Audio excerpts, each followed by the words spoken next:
এইভাবে করে না আরামসে বসবে 10 মিনিট। খাওয়া দাওয়ার পর যারা অ্যাসিডিটি আছে না, সমস্যা চলে যাবে। এই যে অর্থোরাইটিসের প্রবলেমগুলো হয়, হাঁটু ব্যথা, কোমর ব্যথা, এটাও চলে যাবে। দুপুরে খাওয়া দাওয়ার পর এভাবে করে বসবে। রাত্রে খাওয়া দাওয়া করবে তাও এভাবে করবে। তো রাত্রে কি করবে?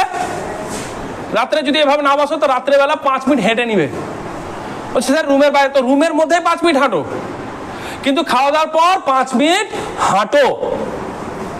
বুঝাতে পারলাম? তাহলে এটা হচ্ছে বজ্র আসন। আর যেটা আমি দেখালাম সেটা হচ্ছে কুকরু আসন বা মল আসন।